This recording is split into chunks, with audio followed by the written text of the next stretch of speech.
जहां तक आपने कोरोना वायरस की बात की, आप बैठिए, मैं बताता हूं। अनुभव, आप भी बैठिए। अशोक जी, आप भी बैठिए।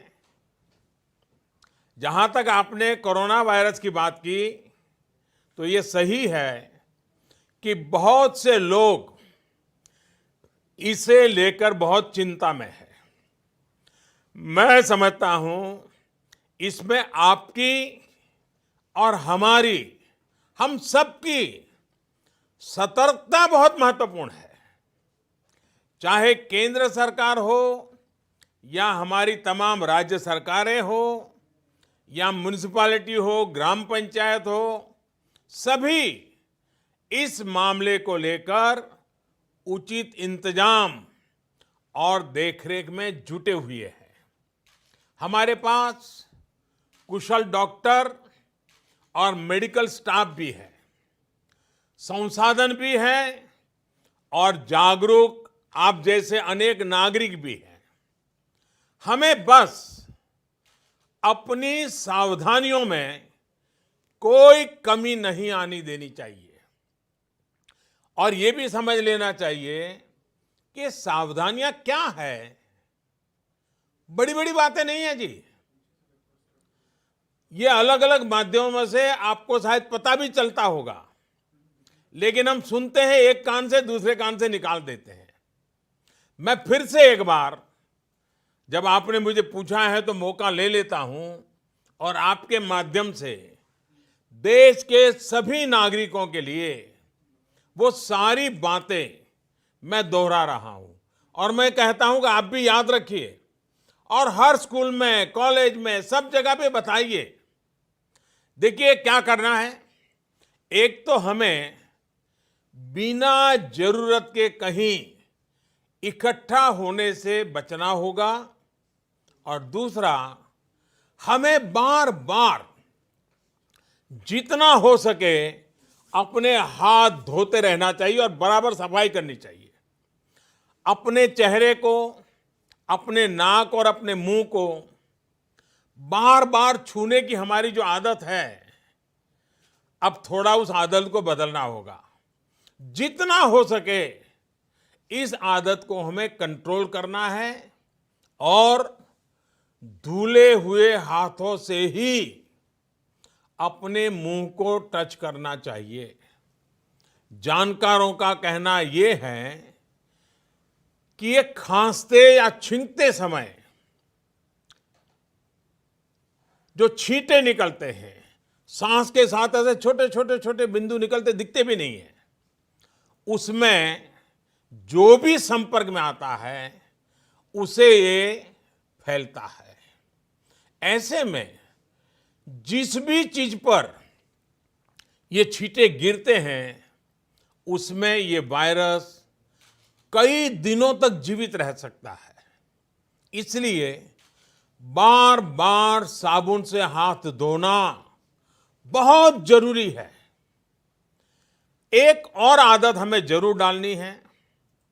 अगर खांसी और छींक हमें आती है तो कोशिश यही करनी है कि दूसरों पर इसके छींटे न पड़े और जो कपड़ा या रुमाल हमने छींकने के समय इस्तेमाल किया होता है उसे भी दूसरों के संपर्क में न आने दें।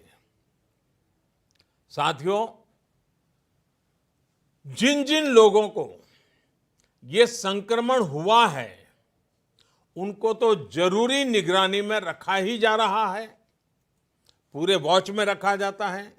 लेकिन अगर किसी साथी को शक होता है कि वो किसी संक्रमित साथी के संपर्क में आया है तो उसको बहुत घबराने की जरूरत नहीं है। अपने मुंह को मास्क से ढक करके या किसी बड़े कपड़े से ढक करके सबसे पहला काम करना चाहिए, किसी न किसी नजदीकी अस्पताल में चेक करवा लीजिए। ये बहुत जरूरी है। परिवार में जो बाकी लोग होते हैं उनको भी इन्फेक्शन होने की आशंका ज्यादा होती है। ऐसे में उनको भी जरूरी टेस्ट करा लेने चाहिए। ऐसे साथियों को मास्क भी पहनने चाहिए, ग्लव्स भी पहनने चाहिए और दूसरों से कुछ दूरी बना करके रहना चाहिए। मास्क पहनना है या नहीं पहनना है, इसे लेकर जानकारों की अलग अलग राय है, लेकिन ध्यान यही रखना है कि खांसते या छींकते समय जो हवा निकलती है, उसके साथ जो छोटे छोटे बारीक ड्रॉप्स निकलते हैं, ड्रॉपलेट्स, वो दूसरों पर न जाएं। वैसे मास्क पहनते समय भी एक चीज ध्यान रखनी है, मास्क को एडजस्ट करते हमारा हाथ बार बार मुंह को छूता है।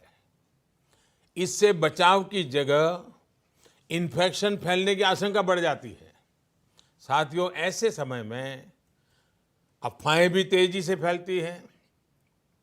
कोई कहता है ये नहीं खाना है, वो नहीं करना है। कुछ लोग 4 नई चीजें लेकर के आ जाएंगे कि ये खाने से कोरोना वायरस से बचा जा सकता है, ढीकना करने से बचा जा सकता है। मेरी सभी देशवासियों को प्रार्थना है, मेहरबानी करके इन अफवाहों से भी बचना है। आपको कुछ भी लगता है, जो भी करें, अपने डॉक्टर की सलाह से ही करें। हम स्वयं डॉक्टर न बन जाए। और हाँ, पूरी दुनिया आजकल नमस्ते की आदत डाल रही है। अगर किसी कारण से हमने ये आदत छोड़ दी है, तो हम भी हाथ मिलाने के बजाय इस आदत को फिर से डालने का भी मैं समझता ये उत्तम समय है। नमस्ते करके ही एक दूसरे को ग्रीट करना चाहिए। तो मुझे विश्वास है कि छोटी छोटी बातें हैं, शायद डॉक्टर लोग भी आपको यही बताएंगे। आप भी सबको यही बताइए। डरने की जरूरत नहीं है, भय पैदा करने की जरूरत नहीं है, अफवाह फैलाने की जरूरत नहीं है। बस इतनी सी चिंता करनी है।